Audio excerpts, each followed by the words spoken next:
Akhirnya keluarga Mat Solar mendapatkan haknya atas uang penggantian atas lahan yang digunakan menjadi Tol Serpong, Cinere.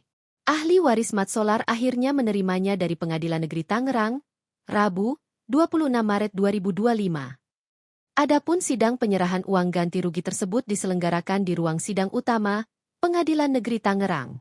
Pihak Mat Solar dihadiri oleh sang istri, Ida Nurlela serta 3 putra mereka, Idam Aulia, Mihail Ali Shidki dan Haidar Rasyad.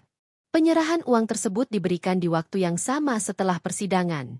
Penyerahan uang 3,3 miliar rupiah itu diberikan ke rekening milik Idam Aulia selaku ahli waris Mat Solar. Saat penyerahan tersebut, para ahli waris Mat Solar yaitu istri dan 3 buah hatinya dihadirkan. Idam Aulia sebagai perwakilan ahli waris pun bersalaman dengan anak dari Muhammad Idris. Persoalan tanah yang dialami Mat Solar berawal dari balik nama, di mana tanah seluas 1.300 meter itu awalnya milik Haji Idris.